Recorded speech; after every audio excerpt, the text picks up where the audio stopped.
Welcome to टुन टुन kids.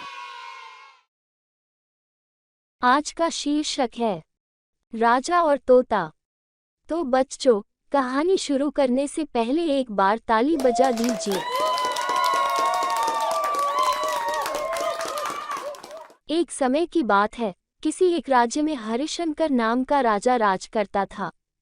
उस राजा के 3 बेटे थे। उसकी ख्वाहिश थी कि वह उसका सबसे काबिल बेटा उसकी राजगद्दी संभाले, लेकिन वह इस बात लेकर संशय में था कि तीनों में से किसे वह अपना राजपाट सौंपे। एक दिन राजा को एक तरकीब सूझी।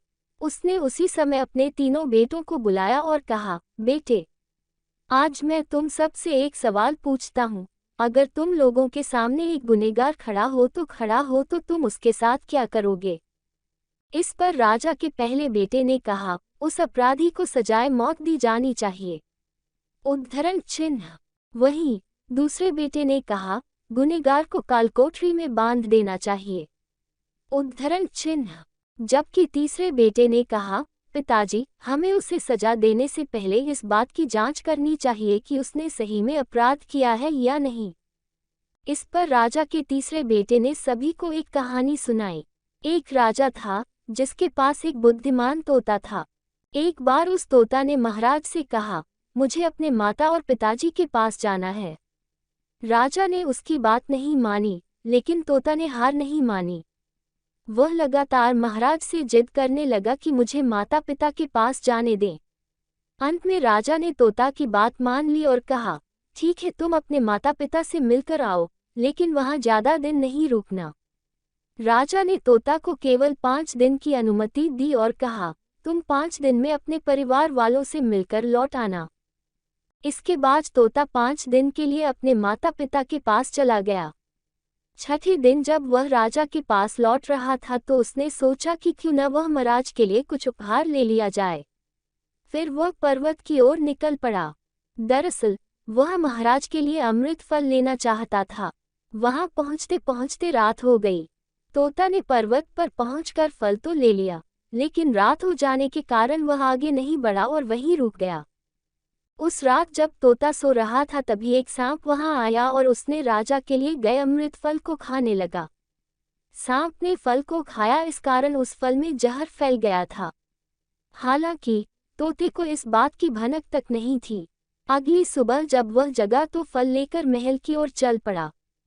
जब वह महल पहुंचा तो खुशी खुशी सीधे राजा के पास गया और कहा, महाराज, मैं आपके लिए यह अमृत फल लेकर आया हूँ। आप इसे खाएंगे तो सदा के लिए अमर हो जाएंगे। ये सुनकर राजा काफी प्रसन्न हुए। उन्होंने तुरंत उस अमृत फल को खाने के लिए मांगा। इस पर एक मंत्री ने कहा, जरा रुकिए महाराज, आप इस फल को बिना जांच किए कैसे खा सकते हैं? एक बार यह देख तो लीजिए कि तोता द्वारा लाया गया यह अमृत फल सही है या नहीं। राजा उस मंत्री की बात से सहमत हुआ और कहा कि तुरंत इस फल को एक कुत्ते को खिलाया जाए। राजा का आदेश पाकर सैनिक ने फल का एक टुकड़ा कुत्ते को खिलाया। फल खाते ही कुत्ते की मौत हो गई। ये देख राजा गुस्से से आग बबूला हो गया। उसने क्रोध में आकर तलवार से तोता के सिर को काट दिया, साथ ही फल को फेंकवा दिया। कुछ साल बाद ठीक उसी स्थान पर एक पौधा निकल आया। ये देख राजा को लगा कि यह उसी जहरीले फल का पौधा है। उसने सभी को आदेश दिया कि उस पेड़ का फल कोई नहीं खाएगा। कुछ दिन बाद एक वृद्ध व्यक्ति उस पेड़ के नीचे आराम करने के लिए रुका। उसे भूख भी काफी जोर से लगी थी। उसने उसी पेड़ से फल तोड़ा और खाने लगा। फल खाने के बाद वह बूढ़ा व्यक्ति एकदम से जवान हो गया। राज ने जब ये देखा तो वह आश्चर्यचकित रह गया। उसे समझ आ गया कि वह फल जहरीला नहीं था। उससे बहुत बड़ी गलती हो गई। उसने बिना सच्चाई जाने तोता को मार दिया। इसे लेकर उसे काफी पछतावा भी हुआ। इसके लिए वह मन ही मन खुद को कोसने लगा। इधर तीसरे राजकुमार की कहानी खत्म होने के बाद राजा हरिशंकर ने उसे ही अपना उत्तराधिकारी नियुक्त किया। इसके बाद राज्य में जश्न मनाया गया।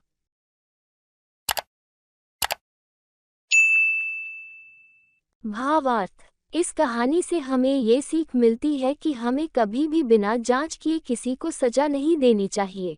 कहानी आपको कैसी लगी कृपया हमें कमेंट करके जरूर बताएं ताकि हम और ऐसे कहानियां आप तक पहुंचाएं।